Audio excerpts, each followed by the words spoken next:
Talk, episode 5, fly fishing. Let's chat. Okay guys, so on this episode, I want to be talking about, I really just want to cover a few topics, a few things about why you should start fly fishing, why I started fly fishing, and some of the really great benefits about it.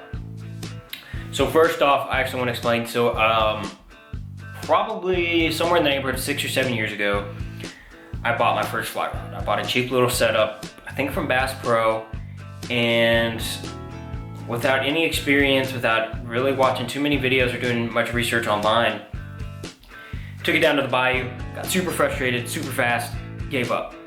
Don't do that. That's the wrong way to do it. But yeah, basically, I remember too, I hooked a big catfish that I side casted to, and it immediately snapped my leader. I mean, almost instantaneously as soon as it grabbed the lure. And after that, and snagging up on quite a few things, I was just like, okay, this isn't for me. Fly fishing's not for me. So I gave it up. That was the wrong decision. Fast forward a few years, I started working at Fishing Tackle Unlimited. And they have a huge fly fishing section and a lot of knowledgeable guys who are fly fishermen. Some of them who've worked in the industry for years, some of them are fly fishing guides, etc., etc. So one of my best friends, Michael, he gets he's working there too at the time. He gets a fly fishing setup. He starts fly fishing. We start going fishing together. He's got his fly rod. I've got my conventional, and he's just catching a whole bunch of fish that are either pressured and aren't interested in the bigger lures I'm throwing on conventional, or fish that are, you know, might be smaller, but still out fishing me, catching smaller fish, and different species of fish that aren't going to be hitting bass lures. So I was like, man, I really want to try this out again. I need to give it another shot.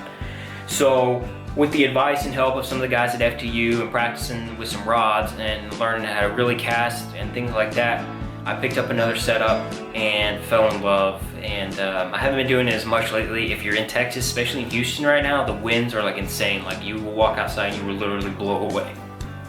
Okay, not really, but they're bad. They're really bad right now. So fly fishing has kind of been out of the question for me lately.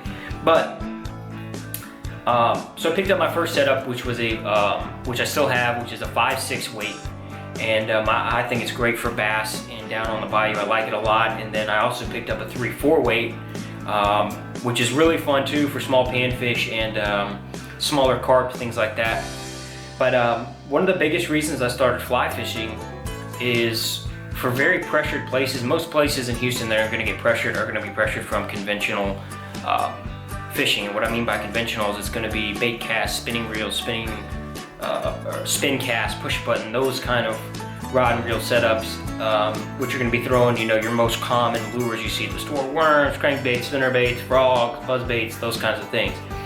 There's not too many people that fly fish, honestly, you know, at least some of these more pressured areas. So taking a fly rod down to some of these more pressured areas, you're showing these fish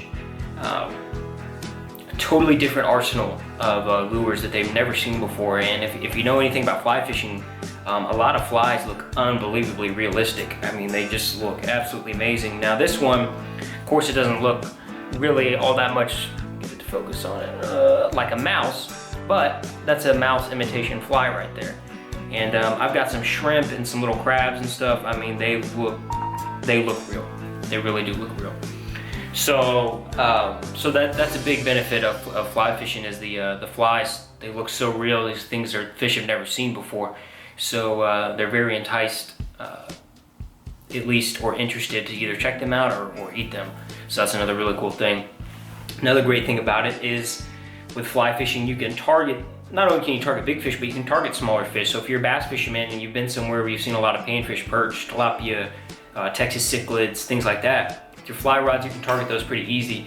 And with a small setup, smacking everything, with a small setup like a 3 or 4 weight, fighting those perch and stuff is actually a lot of fun. They feel a lot bigger than they really are. And if you take a 3 or 4 weight down on the bayou to one of your favorite lakes and you hook a 3 or 4 pound bass, let me tell you, you are in for a ride. It is a lot of fun. It totally changes the experience.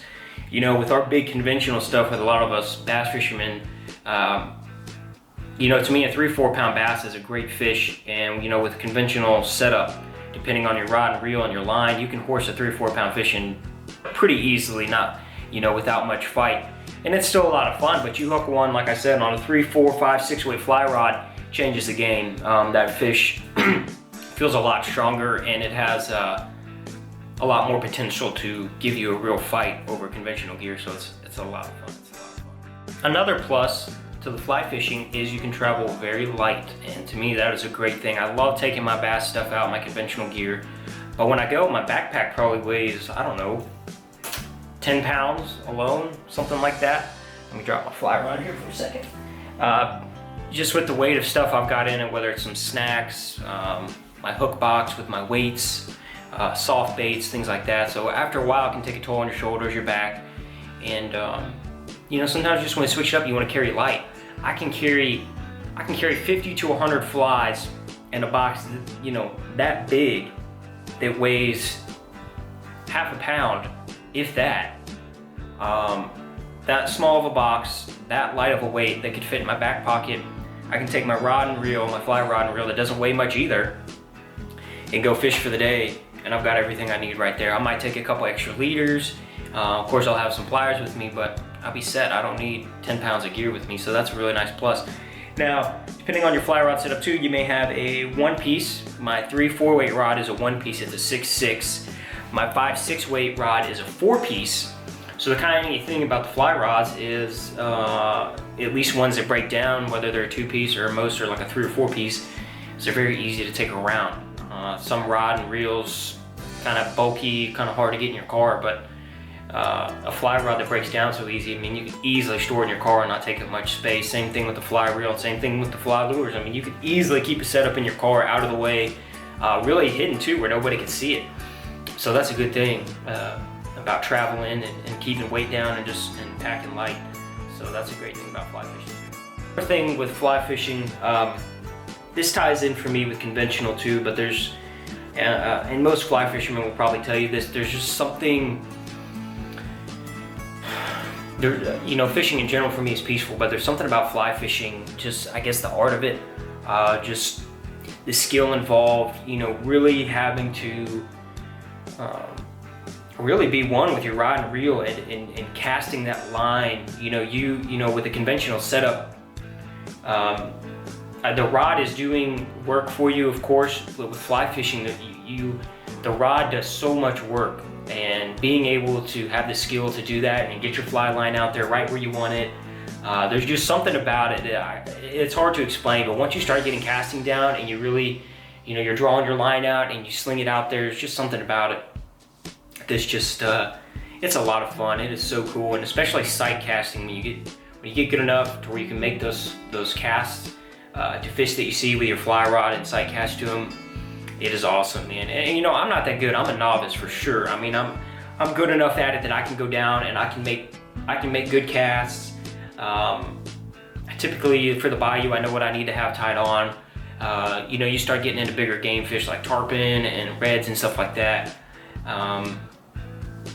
I think I can handle it with what I have, my 5/6 weight. I think I could handle some reds probably, but I need to get some better leaders and things like that. But yeah, man, there's just something about it. If you haven't tried it, I promise you, we'll probably test your patience a little bit, but give it some time. Get with somebody, you know, experienced, who can show you how to cast. I think Fishing Tackle Unlimited does classes. I think there's an Orvis store in Houston that does classes. Because really the biggest thing is getting that casting down. I would recommend investing in a decent setup. That doesn't mean going buy a $500 setup, but invest in something decent, something that's going to last you and that you're going to be happy fishing with for sure, because that makes a difference too. So definitely think about that. So to kind of end it here, one more really cool thing about fly fishing in regards to traveling light and things like and targeting fish that you wouldn't normally target. The thing with the fly rod is most urban anglers are curious about most creeks and ditches and bayous that they drive over, whether it's 3 feet wide or 10 feet wide. With the fly rod, you know, if you see a creek that's no more than 2 or 3 foot wide, you may think, okay, there might be some bass in there, but more than likely, there's not going to be anything very big. Now that's relative kind of to the area, because some creeks that are only 3 foot wide could have a 3, 4, 5 pound bass in them, because it does happen. But for the most part, most may just have some smaller bass and some smaller panfish and things like that. So if you come across one of those small creeks and you think, there's not gonna be anything big enough in there worth my time, if you have a small fly rod with you, if you hook into a nice sized bluegill or a tilapia, it's a lot of fun on a light fly rod setup, and it may open up the doors for you for more places that you can start fishing for other species of fish besides bass, and not having to use conventional gear. Because like I said, if you go down there with your conventional gear, you go to a creek that's full of bluegill and perch and tilapia, things like that. It's not that you can't catch them on conventional gear, but it's gonna be a little bit tougher, and the fight's just, it's gonna be almost no fight at all. And not that that's not fun, but it's more fun when you can really fight the fish. And that's another fun thing about fly fishing, is you kind of have to finesse. You got to work the fish and tire them out. So I like that. It's fun. It's quite a challenge. So like I said, if you're interested in it, be patient. Go and talk to somebody, maybe Orvis or Fish Tackle Unlimited, or somebody do some research, watch some videos online, and or borrow a buddy's setup and give it a shot. See if it's something you're interested in, before you invest a whole bunch in it. But it's something I'm definitely glad that I gave another shot, and that I developed some skill and some patience in it, to now I can go out and I can be confident fishing with my fly rod and my fly reel. Anyway, guys, hope you enjoyed this episode of Bass Talk. Again, if you have ideas, things you want to see for Bass Talk, things you want featured on Bass Talk, pictures, videos of yourself, maybe we can come up with something where we get some more people involved and air all that together. But I hope you enjoyed this episode. Hopefully this gives you a little bit of insight to fly fishing, if you're interested, if you're not interested, either way. And stay tuned for more to come. And thanks for the support, thanks for watching, and take care. Tight lines. Bayou Basking, signing off. Peace.